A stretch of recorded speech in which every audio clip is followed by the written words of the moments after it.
अस्सलामु अलैकुम वरहमतुल्लाहि वबरकातुहू। डियर स्टूडेंट्स, आज के इस वीडियो में हम पीरियोडिक क्लासिफिकेशन ऑफ एलिमेंट का तीसरा पार्ट यानी कि पीरियोडिक ट्रेंड्स के बारे में बात करेंगे। इससे पहले की वीडियो में हमने पीरियोडिक मॉडर्न पीरियोडिक टेबल को देखा है, आप स्क्रीन पे भी देख सकते हैं। There are different blocks in modern periodic table और इस ब्लॉक्स में इसके नाम भी दिए हुए हैं, जैसा कि s block, b block, p block और एफ ब्लॉक है। इसी तरीके से ये सारे 118 एलिमेंट्स कुछ ट्रेंड्स बताते हैं। ट्रेंड्स मतलब हम बोल सकते हैं कुछ वेरिएशन होता है, कुछ कोरिलेशन होता है। इसी तरीके से उनकी प्रॉपर्टी भी हम ऑन द बेसिस ऑफ वो किस ब्लॉक्स में मौजूद है और किस ग्रुप और किस पीरियड में मौजूद है वो हम बता सकते हैं। आइए हम देखते हैं कौन कौन सी ट्रेंड्स आपके सिलेबस में मौजूद है। हम देखते हैं कि मॉडर्न पीरियोडिक टेबल के अंदर कुछ ट्रेंड्स आपके सिलेबस में दिया हुआ है, जैसा कि यहां पे आप स्क्रीन पे देख सकते हैं। एटॉमिक रेडाई या एटॉमिक रेडियस भी जिसे कहते हैं, metallic and non metallic character, उसके बाद आता है इलेक्ट्रोनेगेटिविटी और इलेक्ट्रोपॉजिटिविटी। इसके साथ साथ वैलेंसी का क्या ट्रेंड्स है पीरियड के अंदर और ग्रुप के अंदर, ये भी हम इस वीडियो में जानेंगे। सबसे पहले हम बात करते हैं वैलेंसी की। आप देखिए इस फोटो से समझ में आती है कुछ बातें। वैलेंसी का मतलब आपको पता है, valence electron, the electron present in the outermost shell orbit, that is called as the valence electron. और वही जो है उस एटम की या उस एलिमेंट की वैलेंसी भी होती है।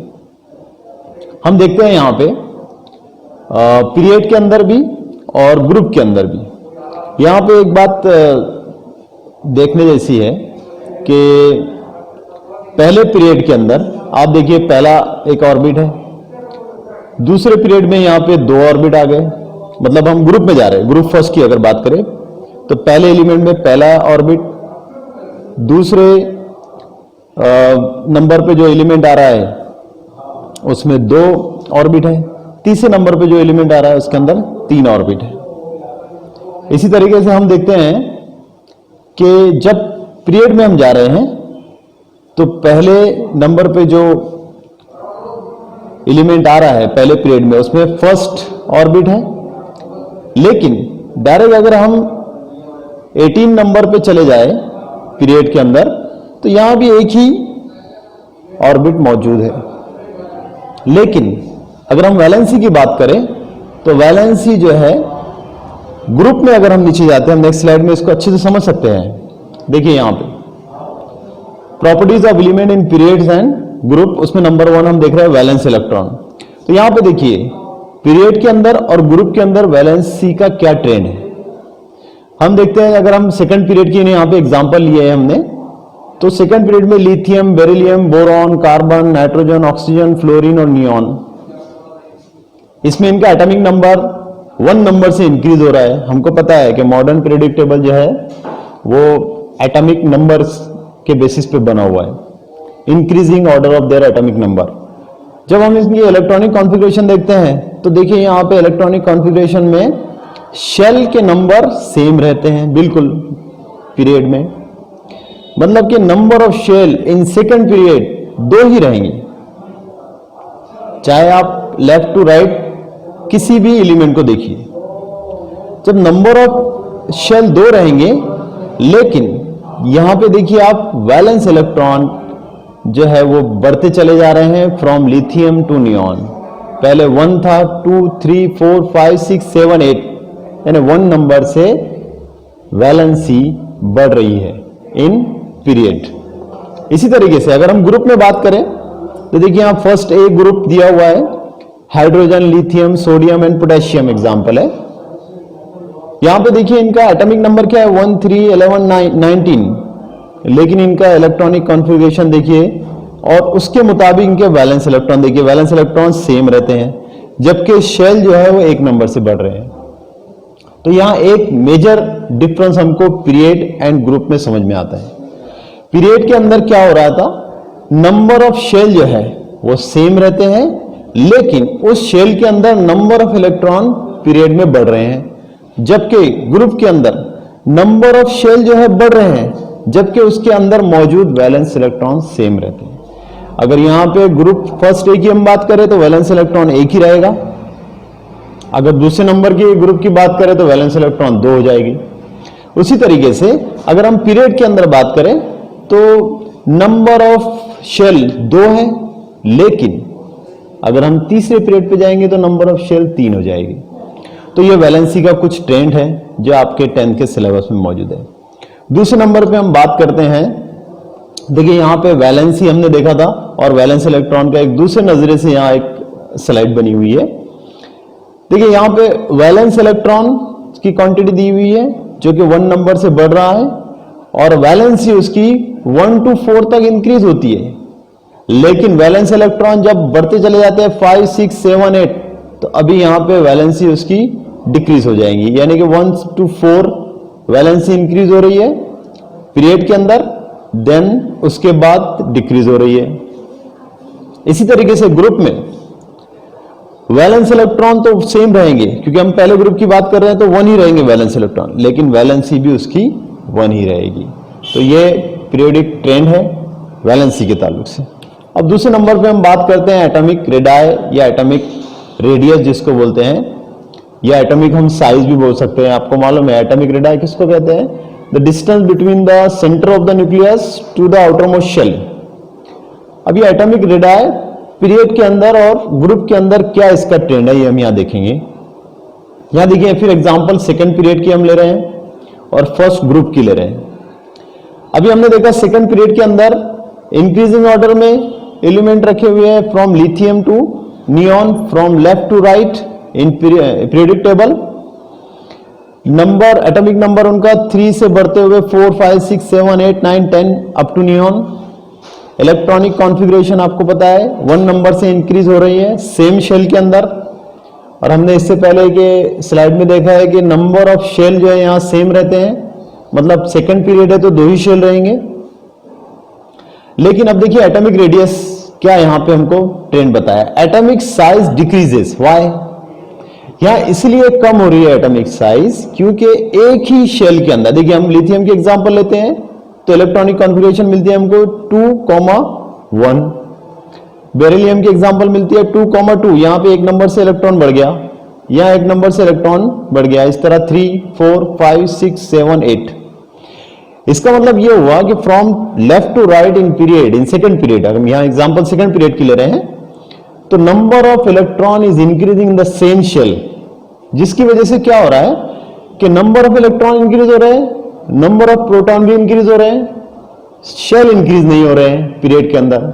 सेम शेल होने की वजह से उनके बीच में attraction between the proton present in the nucleus and electron present in the same shell वो इंक्रीज हो रहे हैं, तो उनके बीच में एफिनिटी भी बढ़ गई है। एफिनिटी बढ़ने की वजह से क्या हो रहा है, इलेक्ट्रॉन और प्रोटॉन के अंदर अट्रैक्शन बढ़ रहा है, जिसकी वजह से वो एक दूसरे को खींच रहे हैं, अट्रैक्ट कर रहे हैं, और उसका एटॉमिक रेडियस जो है वो कम हो रहा है। ये सिंपल उसका लॉजिक है। तो एटॉमिक रेडियस डिक्रीज होगा क्योंकि नंबर ऑफ इलेक्ट्रॉन बढ़ते चले जा रहे हैं। लेकिन इसके अगेंस्ट में हम बात करते हैं ग्रुप की। यहां पे फर्स्ट ग्रुप देखिए, यहां पे hydrogen, lithium, sodium, potassium, electronic configuration 1, 2, 1, 2, 8, 1, 2, 8, 8, 1। इसका मतलब यह हुआ कि वैलेंस इलेक्ट्रॉन यहां पे सेम 1, 1, 1 है, लेकिन यहां पे शेल की क्वांटिटी बढ़ रही है। अब अगर शेल की क्वांटिटी बढ़ेगी तो जाहिर बात है कि distance between the nucleus and the outer most shell ये भी बढ़ेगा, और ये बढ़ने की वजह से एटॉमिक रेडियस भी बढ़ेगा। पीरियड में सेम शेल के अंदर इलेक्ट्रॉन इंक्रीज हो रहे थे 1 by 1, ग्रुप में अलग शेल के अंदर यानी डिफरेंट, अगर हम टॉप टू बॉटम जाएंगे तो दूसरे शेल के अंदर इलेक्ट्रॉन ऐड होगा फ्रॉम टॉप टू बॉटम, जिसकी वजह से the distance between the centre of the nucleus and the outer most shell ये इंक्रीज हो जाएगा, और एटॉमिक रेडियस भी बढ़ जाएगा। तो ये ट्रेंड है, atomic radius decreases in period and increases in group. अब हम बात करते हैं स्ट्रक्चरली, अगर हम ट्रेंड देखिए एटॉमिक रेडियस का, यहां पे आपको समझ में आ जाएगा अगर आप फोकस करेंगे स्लाइड को। तो यहां lithium, sodium, potassium, rubidium and caesium, देखिए यहां पे एटॉमिक रेडियस क्या हो रहा है, बढ़ते चला जा रहा है। क्यों बढ़ रहा है, हमने इससे पहले की स्लाइड में देखा, इसलिए बढ़ रहा है कि नंबर ऑफ शेल भी बढ़ रहे हैं। लेकिन अभी देखिए यहां पे एटॉमिक रेडियस यहां पे डिक्रीज हो रहा है फ्रॉम लेफ्ट टू राइट। क्यों डिक्रीज हो रहा है, क्योंकि एटम यहां पे पीरियड के अंदर शेल बढ़ नहीं रहे हैं, बल्कि सेम शेल के अंदर इलेक्ट्रॉन बढ़ रहे हैं, जिसकी वजह से इनके एफिनिटी, इनका अट्रैक्शन टुवर्ड द न्यूक्लियस ज्यादा हो रहा है, इसलिए उसका जो साइज है वो कम हो रहा है और एटॉमिक रेडियस डिक्रीज हो रहा है। सो सिंपल रूल समझ में आया, पीरियड के अंदर एटॉमिक रेडियस डिक्रीज होता है, जबकि ग्रुप के अंदर एटॉमिक रेडियस इंक्रीज होता है। दूसरा ट्रेंड हम बात करते हैं मेटालिक प्रॉपर्टीज। मेटालिक प्रॉपर्टीज क्या होती है, मेटालिक प्रॉपर्टीज को ही इलेक्ट्रोपॉजिटिव नेचर भी कहते हैं। मेटल किसे कहते हैं, हमको पता है, metal the element having tendency to loss the electron, outermost shell electron जो होता है, जो इसकी वैलेंसी वाला इलेक्ट्रॉन होता है, वो उसको लॉस कर देता है, तो वो खुद कैटायन बन जाता है। Cation means positively charge. इसलिए जो भी एलिमेंट आसानी से अपना आखिरी ऑर्बिट का इलेक्ट्रॉन लॉस कर देगा, वो इलेक्ट्रोपॉजिटिव बन जाएगा और उसी को हम कैटायन कहते हैं। तो ये जो इलेक्ट्रोपॉजिटिविटी है, ये पीरियड के अंदर और ग्रुप के अंदर क्या ट्रेंड है इसका, ये हम देखेंगे। इसी के अगेंस्ट में इलेक्ट्रोनेगेटिविटी भी होता है। पहले हम इलेक्ट्रोपॉजिटिविटी की बात करते हैं। हमको पता है, अगर थर्ड पीरियड की यहां पे एग्जांपल हमने लिया है, यहां पे देखिए सोडियम, मैग्नीशियम, एल्यूमिनियम, अब ये जितने भी है ये थर्ड पीरियड के अंदर ये सारे जो है वो मेटल है। अब ये मेटल क्यों है, क्योंकि ये अपना आखिरी का जो इलेक्ट्रॉन होता है, आउटर मोस्ट शेल इलेक्ट्रॉन, ये आसानी से लॉस कर देते हैं और इनके ऊपर पॉजिटिवली चार्ज आ जाता है, यानी कि ये इलेक्ट्रोपॉजिटिव बन जाते हैं। अगर यहां पे हम बात करें कि इलेक्ट्रोपॉजिटिव बनता है क्योंकि इसके आखिरी के ऑर्बिट में जो है वो एक ही इलेक्ट्रॉन होता है, लेकिन अगर हम मैग्नीशियम की बात करें तो इसके आखिरी के ऑर्बिट में 2 इलेक्ट्रॉन होते हैं, तो अब थोड़ा डिफिकल्ट होगा उसको लॉस करना, इसलिए थोड़ा सोडियम से कम इलेक्ट्रोपॉजिटिव हुआ। लेकिन अगर हम एल्यूमिनियम की बात करें तो इसके आखिरी शेल के अंदर 3 इलेक्ट्रॉन होते हैं, ये और थोड़ा लिटिल बिट डिफिकल्ट होगा इसको लॉस करने के लिए। तो अगर हम पीरियोडिक ट्रेंड देखें तो मेटालिक प्रॉपर्टी या फिर इलेक्ट्रोपॉजिटिविटी ये डिक्रीज होती है from left to right in period. अगर हम इलेक्ट्रोपॉजिटिविटी को डिक्रीज कर रहे हैं फ्रॉम लेफ्ट टू राइट, तो हम इसका वाइस वर्सा बोल सकते हैं कि इलेक्ट्रोनेगेटिविटी इंक्रीज हो रही है इन पीरियड।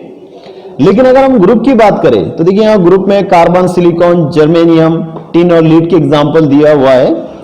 तो यहां पे क्या होगा कि मेटालिक प्रॉपर्टीज इंक्रीजेज होगा।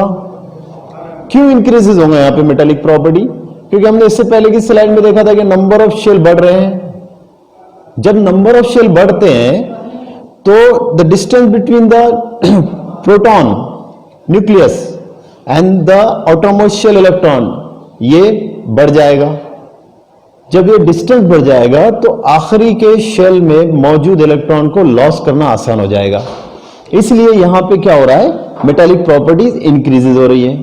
पहले जो है, पहले नॉन मेटल रहते हैं, जितने ये कार्बन, सिलिकॉन है, मेटलॉइड है, फिर बाद में लास्ट वाला टिन और लीड ये स्ट्रॉन्ग इलेक्ट्रोपॉजिटिव है। जबकि हमने पीरियड में देखा कि सेम शेल में इलेक्ट्रॉन ऐड होते हैं in period from left to right, इस वजह से उनको लॉस करना मुश्किल होता है, एलिमेंट को, इलेक्ट्रॉन को लॉस करना मुश्किल होता है, इसलिए यहां पे मेटालिक प्रॉपर्टीज डिक्रीजेज होती है। अब देखिए यहां पे अभी हमने बात की मेटालिक प्रॉपर्टीज, यहां पे नॉन मेटालिक, उसके वाइस वर्सा, जिसको इलेक्ट्रोनेगेटिव नेचर भी कहते हैं। तो यहां पे क्या होगा, नॉन मेटालिक प्रॉपर्टीज इंक्रीज होंगी, ग्रुप के अंदर नॉन मेटालिक प्रॉपर्टीज डिक्रीज होंगी।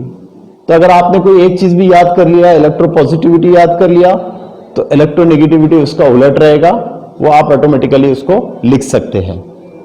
तो ये कुछ एग्जाम्पल जो यहां पे दिया हुआ है थर्ड पीरियड और ग्रुप की, ये आपको याद करना बहुत जरूरी है ताकि एग्जाम में आपको एग्जाम्पल के तौर पे इसको लिखते आना चाहिए। देखिए कुछ एक स्लाइड हमने बनाए हैं ताकि आपको इसमें समझ में आए कि क्या चीज बढ़ रही है पीरियड में और क्या चीज कम हो रही है इन ग्रुप। तो हम देखिए यहां पे बात कर सकते हैं एटॉमिक रेडियस यहां पे क्या हो रहा है, एटॉमिक रेडियस इंक्रीज हो रहा है, और जाहिर बात है जब ग्रुप में एटॉमिक रेडियस इंक्रीज होगा तो पीरियड में एटॉमिक रेडियस डिक्रीज होगा। उसी तरीके से metallic character, non metallic character increase और डिक्रीज किस तरीके से हो रहा है ये एरो की शक्ल में आपको यहां दिखाया गया है। आप इसको अच्छे से स्टडी कीजिए और इसके मुताबिक पीरियडिक ट्रेंड जो है ये एग्जाम में, बोर्ड के एग्जाम में पूछता है। This is very important question, इसलिए आप इसको याद कीजिए, इसकी प्रैक्टिस कीजिए और इसके बाद हम नया लेसन शुरू करेंगे इंशाल्लाह, वो हम नेक्स्ट वीडियो में इंशाल्लाह आपको बताएंगे। अस्सलामु अलैकुम रहमतुल्लाहि व बरकातुहू।